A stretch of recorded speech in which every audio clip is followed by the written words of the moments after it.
इतिहास के गर्भ में क्या छिपा है? हमारे पूर्वज क्या करते थे, कैसे रहते थे, आदिमानव कैसे रहते थे? क्या पत्थरों पर तस्वीर बनाकर वो हमसे कुछ कहना चाहते थे? क्या भारत के इतिहास के बारे में अभी और जानकारी मिलेगी? इन सब की पड़ताल आज कवर स्टोरी में।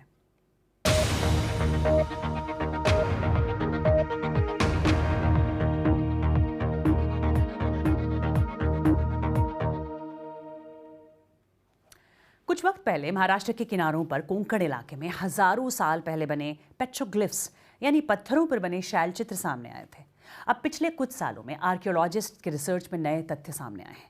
हजारों की संख्या में मिले ये चित्र अब सिर्फ महाराष्ट्र से लेकर केरल तक मिल रहे हैं और ये पेट्रोग्लिफ्स अब यूनेस्को की वर्ल्ड हेरिटेज की टेंटेटिव लिस्ट में भी शामिल हो गए हैं। देखिए बीबीसी संवाददाता मयूरेश कोडनूर की एक्सक्लूसिव रिपोर्ट।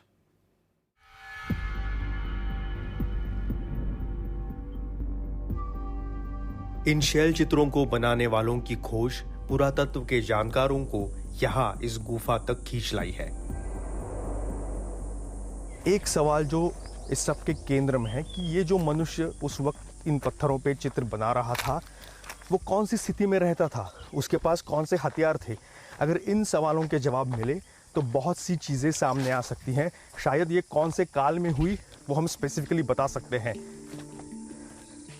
यहाँ पे आगे एक गुफा है, यहाँ के लोगों को पता थी सालों से, लेकिन वहाँ पे पिछले 1-1.5 सालों में कुछ एक्सकेवेशन हुआ है और उसमें से जो चीज़ें सामने आई हैं वो बहुत ही अहम है। हम वही देखने के लिए जा रहे हैं।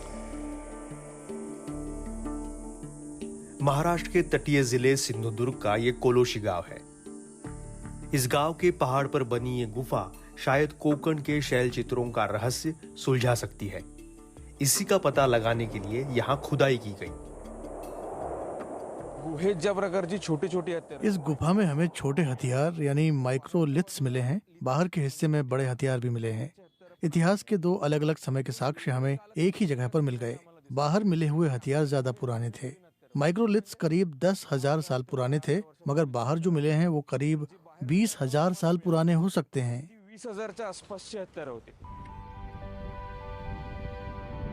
कोंकण इलाके में पत्थरों पर खुदाई कर बनाए गए ये शैल चित्र यानी पेट्रोग्लिफ्स अब कई जगहों पर मिल रहे हैं। महाराष्ट्र के रत्नागिरी से सिंधुदुर्ग, सिंधुदुर्ग से गोवा, कर्नाटक और केरल तक में मिल रहे हैं। आता रत्नागिरीच्या उत्तरेकडे म्हणजे 2 साल पहले तक हम सिर्फ रत्नागिरी जिले में इन्हें ढूंढ रहे थे, लेकिन अब सिंधुदुर्ग और गोवा में भी काम हो रहा है। कर्नाटक और केरल में भी कुछ साइट्स मिली हैं। सिर्फ महाराष्ट्र के 2 जिलों को देखा जाए तो यहाँ 132 जगहों पर 1700 शैल चित्र हमें अब तक मिल चुके हैं। 2018 में हम पहली बार यहाँ आए थे। उसके बाद हमने इन चित्रों की स्टडी शुरू की। आज सिर्फ इनकी संख्या नहीं बढ़ी है, बल्कि इनके बारे में नए तथ्य भी सामने आए हैं। यहाँ सब तरफ पत्थर बिखरे हैं, मिट्टी कहीं नहीं है, ताकि यहाँ इंसान के अस्तित्व के कुछ सबूत मिल जाएं। इसीलिए अध्ययन के लिए हमें कुछ अलग तरह के प्रयास करने पड़ रहे हैं, जैसे कि मैं यहाँ आर्ट हिस्टोरिक मेथड इस्तेमाल कर रही हूँ। अब जिस चित्र के पास हम खड़े हैं उसे अगर ध्यान से देखें तो समझ आता है कि शेर की तरह के बहुत बड़े जानवर हैं और बीच में एक मानव आकृति भी है। जिस सिमेट्री से इसकी खुदाई की गई है, मानना पड़ेगा जैसे एम्बॉसिंग किया गया हो। कुछ अलग तरीके के शेप भी दिखाई देते हैं। इसमें मानव और पशुओं का संबंध दिखाने की कोशिश की गई है। आप ये जानकर आश्चर्य करेंगे कि हड़प्पा की खुदाई में ऐसी मोहरें मिली हैं जिस पर मनुष्य को 2 शेरों से ऐसे झगड़ते दिखाया गया है जैसे यहाँ दिखाया गया है। मैं वो चित्र आपको अभी दिखा सकती हूँ। हमारे यहाँ करीब 3,500 साल पुराना ये कालखंड है। वहीं शेर दिखाए गए हैं।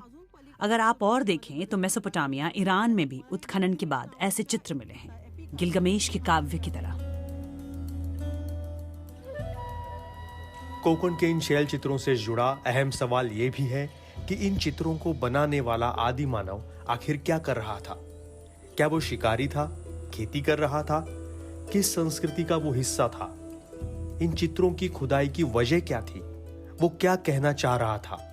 और इन चित्रों का समय क्या था? मतलब ये कितने साल पुराने हैं?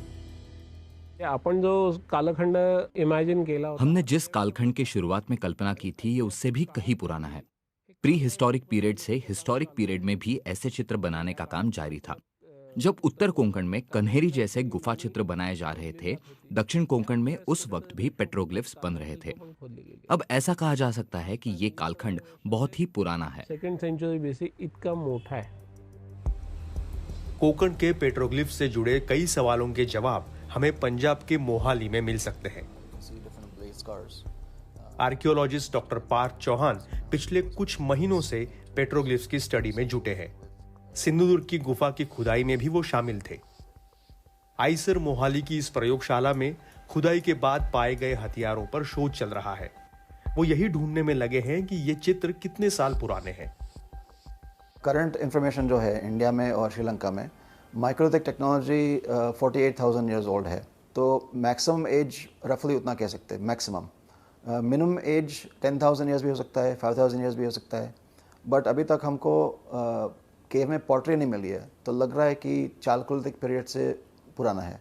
फ्यूचर में हम देखेंगे कि अलग सैंपल प्रोसेस करके कि अलग अलग लेयर्स कितना एज है, फिर कह सकते हैं कि ऑक्यूपेशन टाइम क्या था उसका।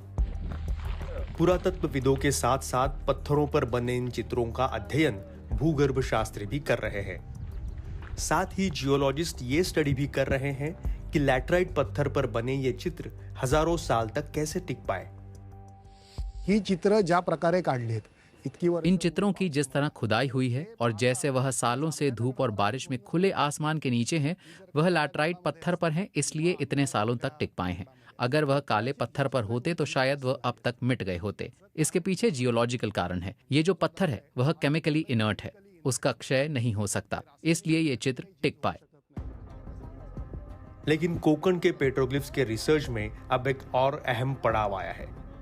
महाराष्ट्र सरकार और पुरातत्व विभाग अब इसे यूनेस्को के वर्ल्ड हेरिटेज साइट में शामिल करना चाहता है।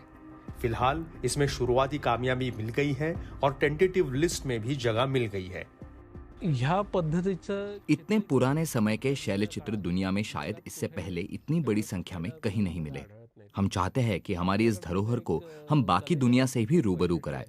इसी उद्देश्य से हमने वर्ल्ड हेरिटेज लिस्ट में इन चित्रों को शामिल करने का प्रस्ताव दिया है।